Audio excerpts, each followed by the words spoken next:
Welcome student, Subhash English school के online classes में आप सभी का स्वागत है। आज हम पढ़ेंगे क्लास 8 पार्ट चॉइस कैसे रहे पूर्ण स्वस्थ। इसके लेखक है डॉक्टर S.C. पुरोहित। मतलब आप पूर्ण रूप से कैसे स्वस्थ हैं, मतलब कैसे रह सकते हैं, ये आप इस लेसन में जानेंगे। अपने शरीर को हम देख सकते हैं, स्वाभाविक है, अपने शरीर को हम देख सकते हैं। इसके ऊपरी भाग स्पष्ट रूप से दिखाई देते हैं। जो ऊपरी भाग है वो तो स्पष्ट रूप से हम देख सकते हैं। यदि इसमें कोई खराबी आती है अथवा घाव लगता है तो हमें तुरंत पता लग जाता है, और यदि इसके ऊपर कोई घाव लग जाता है या खराबी हो जाती है तो हमें पता चल जाता है। केवल शरीर के बाहर से दिखाई देने वाले अंगों में कोई विकार ना हो तो क्या हम स्वस्थ कहला सकते हैं। ये क्वेश्चन किया गया है कि बाहरी अंगों में अगर कोई भी खराबी नहीं दिख रही है, कोई भी घाव नहीं दिख रहा है तो क्या हम स्वस्थ हैं? ऐसा नहीं है। शरीर के आंतरिक अंग जैसे हृदय, वृक्क, पाचन तंत्र, कंकाल, मस्तिष्क आदि का ठीक तरह से कार्य करना भी स्वस्थ रहने के लिए आवश्यक है। अब ये जितने भी अंग बताए गए हैं ये सब कौन से? ये आंतरिक अंग हैं। इनका भी स्वस्थ होना आवश्यक है, तभी व्यक्ति पूर्ण रूप से स्वस्थ होता है। यदि शरीर के आंतरिक अंगों में कोई खराबी हो तो बुखार, दर्द इत्यादि अस्वस्थता के कई लक्षण उभर जाते हैं। यदि आंतरिक अंगों में कुछ खराबी हो जाती है तो हमें बुखार आता है, दर्द होता है, अस्वस्थता महसूस करते हैं, हमारा मन जो है वो घबराता है, जिससे हमें पता चल जाता है कि हमारी तबीयत सही नहीं है और हमें अनुभव होता है कि हम स्वस्थ नहीं हैं। एक्सरे, सोनोग्राफी और कई अन्य परीक्षणों के माध्यम से हमें शरीर के भीतरी अंगों के ठीक तरह से कार्य करने अथवा न करने के बारे में पता चलता है। एक्सरे और सोनोग्राफी के माध्यम से हम जान सकते हैं कि हमारे भीतरी अंग जो है वो ठीक तरह से कार्य कर रहे हैं या नहीं कर रहे हैं। शारीरिक रूप से स्वस्थ रहने के लिए शरीर के आंतरिक एवं बाह्य अंगों का स्वस्थ रहना अनिवार्य है, और शरीर के स्वस्थ होने के लिए आंतरिक अंगों का और बाहरी अंगों का स्वस्थ होना अनिवार्य होता है। शारीरिक रूप से स्वस्थ अनुभव होने पर भी कभी कभी हम समस्या आने पर समाधान ढूंढने में कठिनाई का अनुभव करते हैं। शारीरिक रूप से हम स्वस्थ हैं, परंतु कभी कभी कुछ समस्या आ जाती है तो उसका समाधान ढूंढने में हम कठिनाई का अनुभव करते हैं, मतलब उसका समाधान नहीं खोज पाते हैं। ऐसा क्यों होता है? कभी कभी ऐसी परिस्थितियां भी बनती हैं जब छोटी सी समस्या का समाधान नहीं मिलने पर हम परेशान हो जाते हैं, और उसका समाधान हमें नहीं मिलता तो हम क्या हो जाते हैं? हम परेशान हो जाते हैं, आखिर इसका समाधान क्यों नहीं मिल रहा है। कुछ लोग बड़ी समस्या का समाधान भी कम समय में ढूंढ निकालते हैं, परंतु इसके विपरीत कुछ लोग ऐसे होते हैं जो बड़ी से बड़ी समस्याओं का समाधान भी कुछ ही सेकंड में कर लेते हैं। इन सबके पीछे का कारण होता है उनका स्वास्थ्य जो बुद्धि से संबंधित होता है। इसका कारण क्या होता है कि बुद्धि से संबंधित जो स्वास्थ्य होता है यह बौद्धिक या मानसिक स्वास्थ्य के नाम से जाना जाता है। यदि किसी व्यक्ति का बौद्धिक या मानसिक स्वास्थ्य कमजोर है तो उसका शारीरिक स्वास्थ्य पर भी विपरीत प्रभाव पड़ता है। अगर यदि किसी व्यक्ति का बुद्धि से संबंधित बौद्धिक स्वास्थ्य जो रहता है और मानसिक स्वास्थ्य जो रहता है अगर वो कमजोर होता है तो उसके शरीर पर उसका प्रभाव पड़ता है। कोई बुद्धिमान व्यक्ति शारीरिक रूप से स्वस्थ होते हुए भी ऐसी परिस्थितियों का सामना करता है जब उसके द्वारा किए गए कार्यों का परिणाम जैसा उसने सोचा है उसके विपरीत आता है। परंतु कभी कभी बुद्धिमान व्यक्ति शारीरिक रूप से स्वस्थ होने पर भी क्या हो जाता है? वो बेचैन हो जाता है। ऐसा क्यों होता है? जब वो सोचता है कि उसका परिणाम उसके अनुसार नहीं मिला तो वो बेचैन हो जाता है। तब उसके चेहरे के भावों में झुलझुलाहट और जलाहट दिखाई देने लगती है, तो उसके चेहरे से पता चल जाता है। ऐसी अवस्था में छोटे छोटे कार्य करने में भी वह कठिनाई अनुभव करता है और गलत निर्णय लेने की संभावना बढ़ती है। तो क्या होता है? वो निर्णय सही नहीं ले पाता है। क्या इस प्रकार के व्यक्ति जो शारीरिक और मानसिक रूप से अस्वस्थ होते हैं पूर्णतः स्वस्थ माने जा सकते हैं? ये क्वेश्चन किया गया है क्योंकि क्वेश्चन मार्क लगा हुआ है। तो क्या ऐसा स्वस्थ माने जाते हैं? नहीं माने जाते हैं। मनुष्य तभी पूर्ण रूप से स्वस्थ हो सकता है जब परिस्थिति का आत्मविश्वास के साथ सामना करे और भावनात्मक रूप से विचलित ना हो। मनुष्य जो है पूर्ण रूप से स्वस्थ तभी हो सकता है जब वह आने वाली परिस्थितियों का सामना आत्मविश्वास के साथ करे और भावनात्मक रूप से विचलित ना हो। हर्ष, शोक, क्रोध, ईर्ष्या, द्वेष, प्रेम, वात्सल्य, दया, करुणा, भय, आश्रय आदि मन में उत्पन्न होने वाली भावना मानी जाती है। ये सारी जो भावनाएं हमारे मन में उत्पन्न होने वाली भावना होती है, ये भावनात्मक के रूप होते हैं। ये भावनाएं हमारे मन में स्थायी रूप से निवास करती है और सारी जो भावनाएं हैं हमारे मन में स्थायी रूप से निवास करती हैं। ये परिस्थिति वश प्रबल व शांत होती रहती है और ये परिस्थिति के अनुसार उत्पन्न होती है और ख़त्म भी हो जाती है। कभी हमें शोक भी होता है, हर्ष भी होता है, कभी गुस्सा भी आता है, कभी ईर्ष्या भी होती है, कभी द्वेष होता है, कभी प्रेम होता है, कभी वात्सल्य होता है, दया होती है, करुणा होती है, ये सभी होती है ना। तो ये परिस्थिति के अनुसार आती रहती है और ख़त्म भी होती रहती है। इच्छा अनुसार परिणाम प्राप्ति पर हर्ष होता है। अगर आपको इच्छा अनुसार परिणाम मिल जाता है तो हमें क्या आता है? हर्ष होता है, खुशी होती है। परंतु विपरीत परिणाम व क्रोध, निराशा व हताशा उत्पन्न होती है। परंतु अगर विपरीत परिणाम मिला तो हमें क्या आता है? क्रोध आता है, निराशा आ जाती है, हताश हो जाते हैं। इन भावना से हमारा स्वभाव निर्मित होता है और इन भावनाओं से ही हमारा स्वभाव जो है वो निर्मित होता है। सफलता अर्जित करने के लिए मनुष्य का शारीरिक और मानसिक स्वास्थ्य के साथ भावनात्मक स्वास्थ्य भी अच्छा होना चाहिए। और सफलता अर्जित करने के लिए क्या जरूरी है? मनुष्य का जो शारीरिक और मानसिक स्वास्थ्य है उसके साथ साथ भावनात्मक स्वास्थ्य भी अच्छे होने चाहिए। संयम एवं धैर्य अच्छे भावनात्मक स्वास्थ्य के सूचक होते हैं। संयम और धैर्य जो रहते हैं वो अच्छे भावनात्मक स्वास्थ्य के सूचक होते हैं, जो पूर्ण स्वस्थ रहने के लिए भावनाओं के वेग को नियंत्रित करते हैं। और जो पूर्ण रूप से स्वस्थ होने के लिए हमारी जो भावनाएं जो मैं आपको बताई थी वो उत्पन्न होती है, उनको नियंत्रित करने में हमारा साथ देते हैं। भावनात्मक एवं मानसिक स्वास्थ्य का शारीरिक स्वास्थ्य पर गहरा प्रभाव पड़ता है और भावनात्मक एवं मानसिक स्वास्थ्य का जो रहता है वो शरीर के स्वास्थ्य पर गहरा प्रभाव डालते हैं। तनाव, चिंता आदि से पेट में अम्लता, अल्सर, हृदय रोग, सिर दर्द, थकान आदि उत्पन्न होते हैं। ये सारी बीमारियां जो होती हैं ये उत्पन्न हो जाती हैं। अत्यधिक खुशी या दुख मिलने पर व्यक्ति के हृदय पर गहरा प्रभाव पड़ता है। यदि व्यक्ति को अत्यधिक खुशी मिल गई और अत्यधिक दुख मिल गया तो क्या होता है? उसके हृदय पर गहरा प्रभाव पड़ता है। कभी कभी तो हृदयघात से मृत्यु भी हो जाती है और कभी कभी तो ऐसी स्थिति निर्मित हो जाती है कि उसकी मृत्यु भी हो सकती है। क्रोध, ईर्ष्या, द्वेष आदि से रक्तदाब बढ़ जाता है। कभी हमको ज़्यादा गुस्सा आ रहा है, किसी से ईर्ष्या हो रही है, द्वेष हो रहा है तो क्या होता है? अपना जो रक्तदाब रहता है वो बढ़ जाता है तथा शरीर में हार्मोन का असंतुलन हो जाता है, जिससे कई विकार उत्पन्न हो जाते हैं। इसके कारण क्या होता है? कई बीमारियां हो जाती हैं। क्रोध, कुंठा आदि से कार्य करने में गलतियां भी होती हैं और आपने देखा हो क्रोध में आप अगर कुछ काम करते हो तो गलतियां होती हैं तथा कार्य से अरुचि होने लग जाती है। पर अपन जिस काम को कर रहे हैं उसमें हमारा मन नहीं लगता है, वही बातें हमें याद आती रहती है। तो इससे क्या पता चलता है कि हम अस्वस्थ हैं। मानसिक शांति के लिए किए गए प्रयासों यथा योग, ध्यान, प्राणायाम आदि से कई रोग दूर हो जाते हैं। अब मानसिक शांति, हमारी मन की शांति के लिए हमें क्या करना चाहिए? योग करना चाहिए, ध्यान करना चाहिए, प्राणायाम करना चाहिए, जिससे क्या होता है? सारे रोग जो रहते हैं वो दूर हो जाते हैं। इनसे अस्थमा, हार्मोन से उत्पन्न रोग, रक्तदाब आदि को नियंत्रित किया जा सकता है। अब इन सबसे क्या होता है? अस्थमा रहता है, हार्मोन से उत्पन्न जो रोग होते हैं, रक्तदाब जो रहता है, उन सब पर नियंत्रण पाया जा सकता है। भावनात्मक स्थिति सबल होने से व्यक्ति अपनी मानसिक योग्यता का अधिकतम उपयोग करने की स्थिति में होता है। भावनात्मक स्थिति सबल होने से, सबल यानी मजबूत होने से व्यक्ति अपनी मानसिक योग्यता का अधिकतम उपयोग करने की स्थिति में होता है।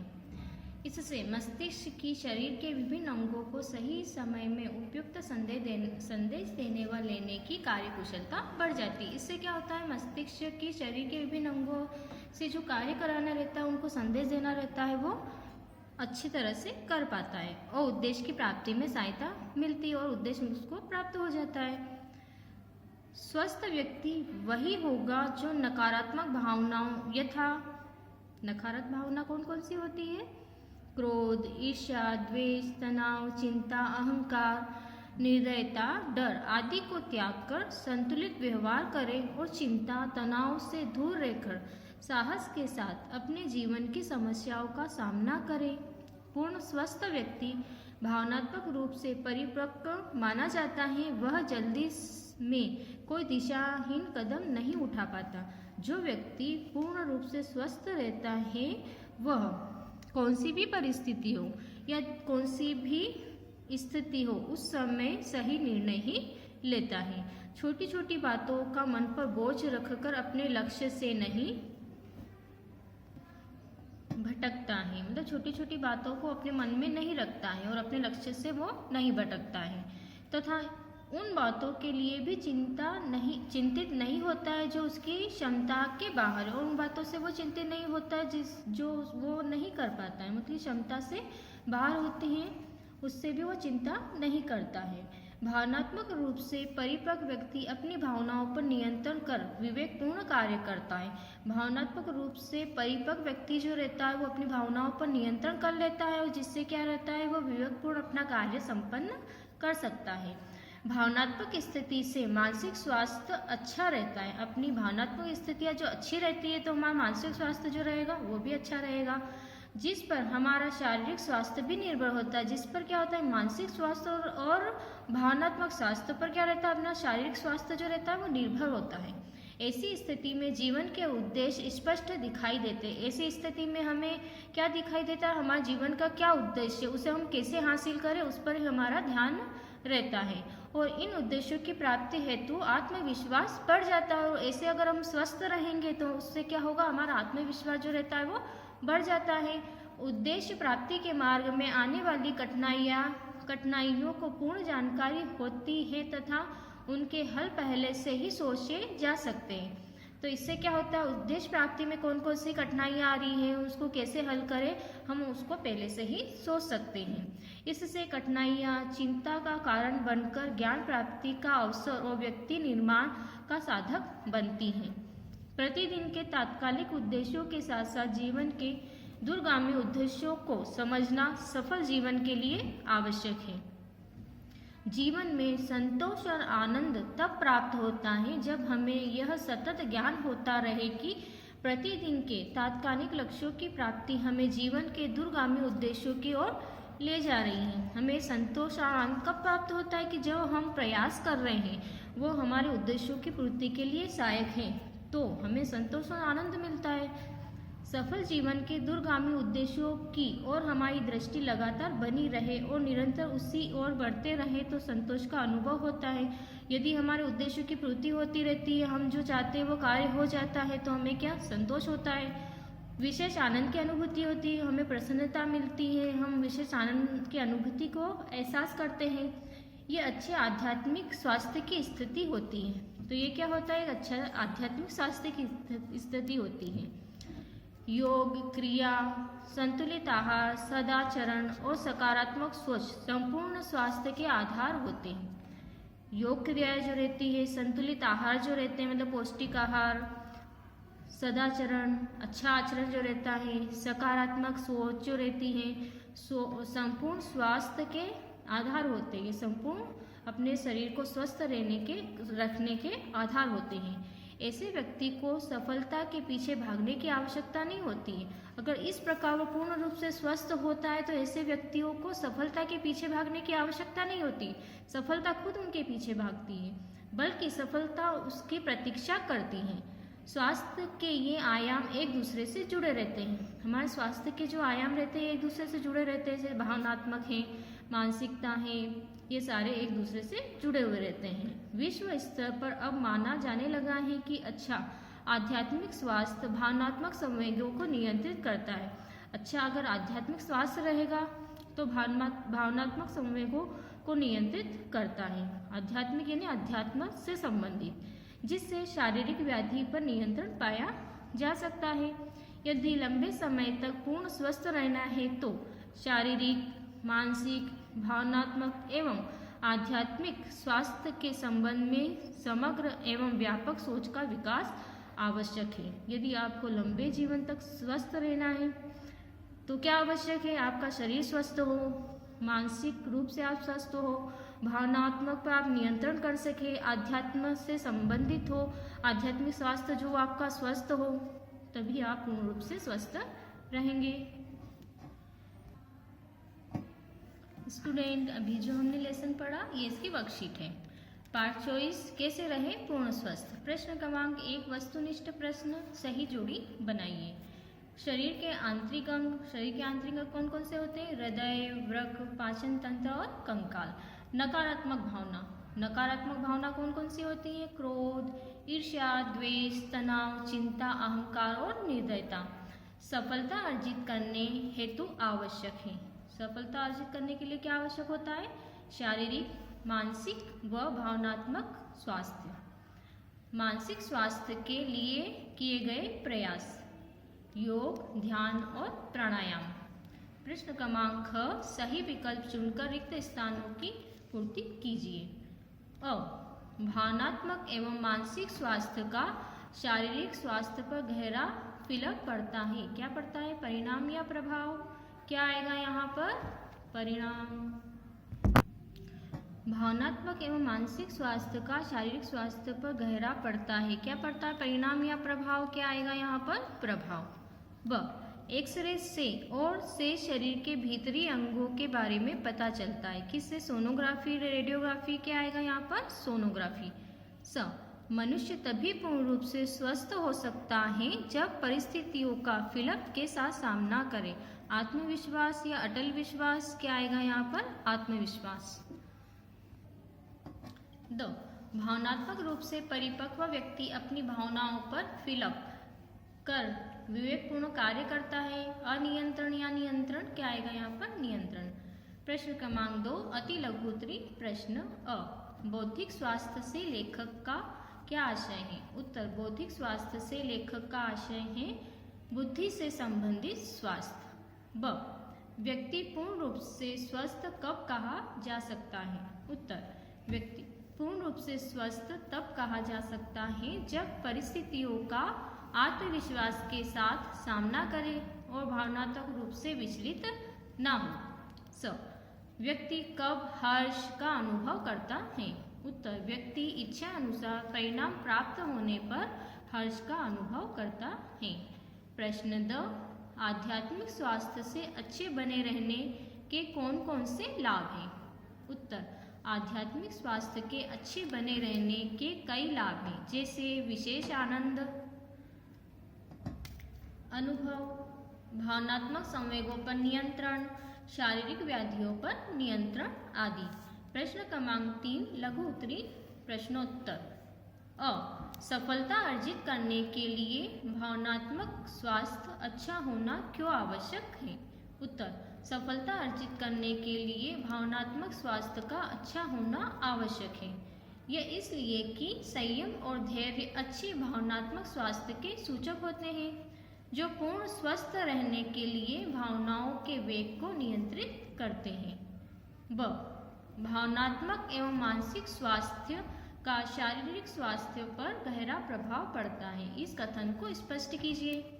उत्तर, भावनात्मक एवं मानसिक स्वास्थ्य का शारीरिक स्वास्थ्य पर गहरा प्रभाव पड़ता है।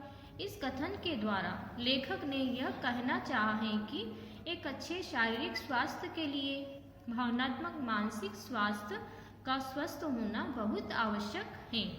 प्रश्न क्रमांक 7, शरीर में हार्मोन असंतुलित क्यों हो जाते हैं? उत्तर, क्रोध, ईर्ष्या, द्वेष आदि से रक्तदाब बढ़ जाता है, जिससे शरीर में हार्मोन असंतुलित हो जाते हैं।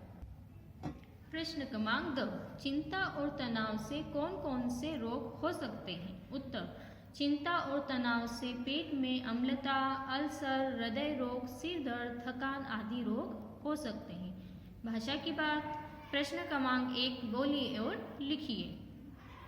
संयम, ईर्ष्या, द्वेष, दृष्टि, स्वास्थ्य और धैर्य। प्रश्न क्रमांक 2, निम्नलिखित शब्दों की शुद्ध वर्तनी पर गोला लगाइए। उत्तर,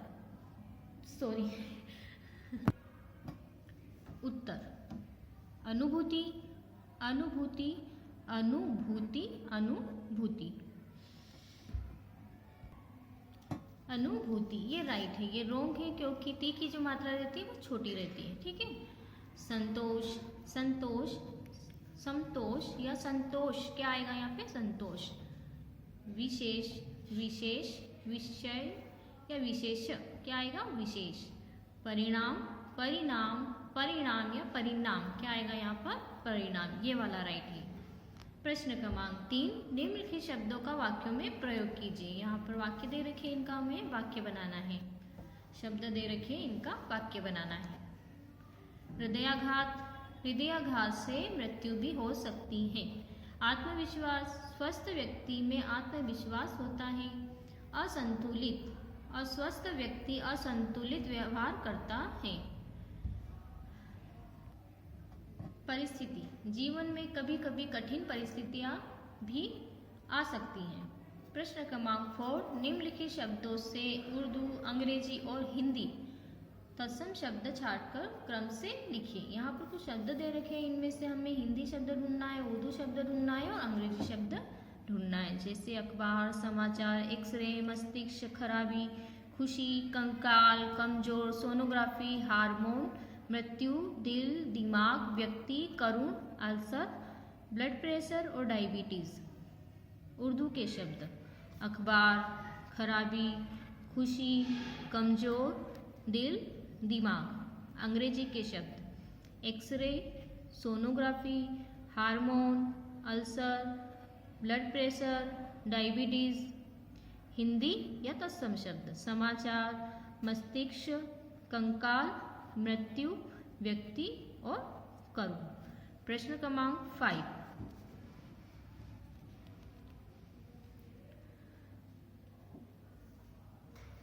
निम्नलिखित शब्दों में से मूल शब्द और प्रत्यय अलग करके लिखिए। ये जो शब्द दे रखे हैं, इनमें से हमें मूल शब्द और प्रत्यय अलग करना है। चारित्रिक का मूल शब्द क्या होता है? चरित्र और प्रत्यय क्या होता है? इक। धार्मिक, धार्मिक का मूल शब्द क्या होता है? धर्म और प्रत्यय क्या होता है? इक। योग्यता का मूल शब्द क्या होता है? योग्य और प्रत्यय क्या होता है? ता। कुशलता, कुशलता का मूल शब्द होता है कुशल और प्रत्यय क्या होता है? ता। सहायता, सहायता का मूल शब्द क्या होता है? सहाय और प्रत्यय क्या होता है? ता। निर्दयता, निर्दयता का मूल शब्द क्या होता है? निर्दय और ता क्या रहता है इसमें? प्रत्यय। पारिवारिक में मूल शब्द क्या होता है? परिवार और प्रत्यय क्या है इसमें? इक। मानसिक, मानसिक का मूल शब्द होता है मानस और इसमें प्रत्यय होता है इक। ओके स्टूडेंट, हमारी वर्कशीट जो है कंप्लीट हो गई है। आपको लर्न करना है, अच्छे अक्षरों में लिखना है, याद करना है। धन्यवाद।